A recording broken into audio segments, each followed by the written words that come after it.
mês dedicado à conscientização do autismo, o primeiro Centro Estadual de Diagnóstico para o Tratamento da Doença foi inaugurado na Gávea, na zona sul da cidade. Com capacidade para 100 atendimentos, o espaço vai ampliar a linha de cuidados voltada aos pacientes e também aos familiares. Muito boa noite. A gente está falando do primeiro centro para diagnóstico do autismo no estado do Rio. E essa é apenas uma das ações da superintendência dedicada ao tema.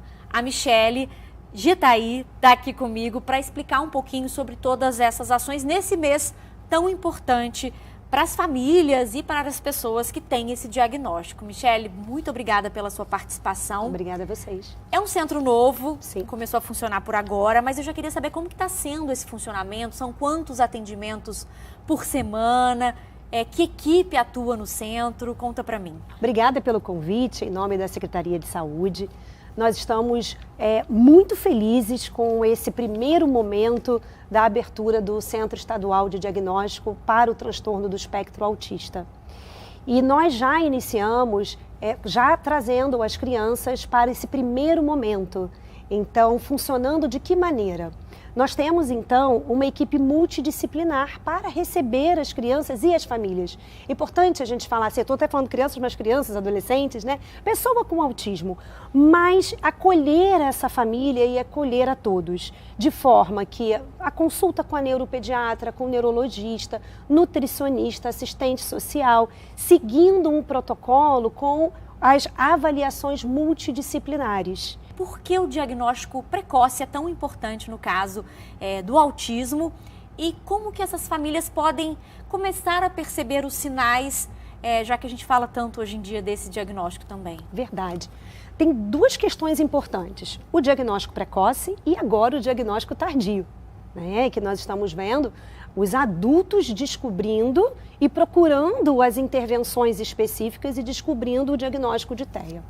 Mas o diagnóstico precoce, ele é o ponto fundamental. Por isso, pensamos no centro diagnóstico, uma das ações. Então, por quê? Nós temos hoje a forma de trazer essa informação o quanto mais breve possível para que essa pessoa possa ser tratada. E ela sendo tratada, o potencial dela na qualidade de vida, na inserção dela, é muito maior. Então, nós precisamos observar o desenvolvimento da criança e a gente consegue observar desde lá dos bebês. Então, nas consultas, lá na puericultura, na atenção primária, quando a gente realiza as consultas, importante essa observação, o preenchimento das avaliações que ficam lá na caderneta e essas orientações aos familiares. Hoje nós temos um ponto muito positivo que acaba sendo a capacitação dos profissionais. Então, a capacitação tanto dos profissionais de saúde como os profissionais de educação. Muitas vezes o diagnóstico precoce, esse olhar precoce, vem lá da sala de aula, né? Então, pode vir da família, mas vem da sala de aula ou nas avaliações que são feitas na puericultura e nas avaliações de desenvolvimento. O que as pessoas precisam observar ou quando procurar esses canais da Superintendência do Estado? Tá. Nós temos uma observação que ela é muito específica. Meu filho, ele até 1 aninho, ele já balbuciava, já falava mamã, papá. E de repente, Michele, ele parou de falar, ele parou de me chamar. Ele já dançava, ele já brincava com função, né, do carrinho com carrinho, o bate-bate. Ele fazia o sonzinho dos animais e de repente ele parou de fazer esses sonzinhos. Ele parou de me olhar. Então nós temos essa principal observação que as famílias trazem. Que seria da interação? Da interação também. Ou nós temos as observações dos movimentos repetitivos das crianças. Eu observo que meu filho está fazendo movimentos repetitivos. Então ele apaga e acende a luz, apaga e acende a luz. Ou então ele balança muito, né, os bracinhos, as mãozinhas. E quando fica muito ansioso, eu percebo quando ele fica ansioso, aí ele balança os bracinhos e ele faz isso várias vezes. E nós temos também as questões mesmo, né, da própria comunicação, tá? O olhar que desvia, né, que às vezes não atende quando chamado. Só que a gente tem que entender que cada indivíduo se comporta de forma diferente, né? Então nós temos que ter critérios para a avaliação. Então, essa observação que as famílias trazem, elas vão ser, claro, levadas em consideração de tempo todo permanente para que junto com a avaliação do médico e a avaliação da equipe multidisciplinar, nunca é um profissional só, nunca é um olhar só.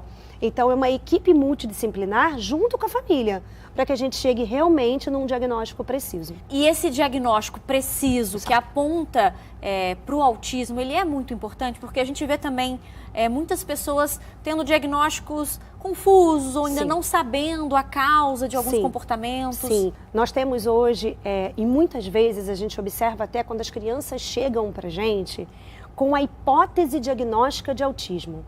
Nem sempre está com diagnóstico de autismo, mas a hipótese diagnóstica. E quando a gente realiza o processo avaliativo, a gente observa que não necessariamente aquela criança vai fechar um diagnóstico de TEA e que ela tem TDAH. Então, assim, é transtorno desafiador. Então, nós temos outras condições, outros transtornos do neurodesenvolvimento que caminham ali, ó, em muito acordo com o autismo. Então, realmente, assim, o que é diferencial vai fazer total potencial para essa criança se desenvolver. Ou seja, o tratamento correto. Qual é o tratamento que eu vou colocar, qual é a equipe que nós vamos trabalhar, qual é o plano terapêutico que nós vamos desenvolver para essa criança, ou quais são os objetivos de curto prazo, de médio prazo, de longo prazo. Então, tudo isso que vai ser determinado, posteriormente, vai depender da eficácia dessa avaliação. Eu acho que para a gente terminar, seria interessante você fazer um convite e passar o serviço, onde funciona o centro de diagnóstico, os horários de funcionamento, para que as pessoas possam procurar esse serviço que é o mais novo lançado agora no mês de abril. Verdade, é verdade. Então, o SED, ele funciona na Gávea.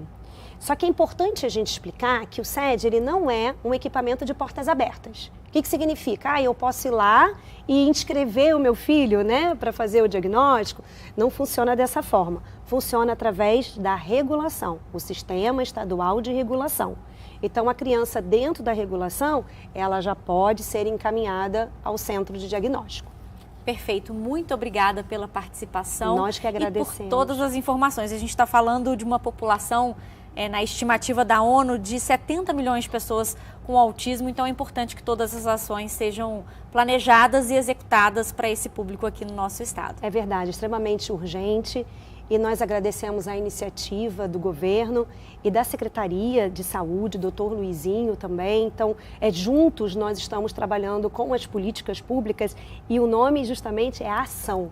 Então, nós estamos promovendo as ações para que a gente acolha a população e que verdadeiramente a gente potencialize todas as possibilidades.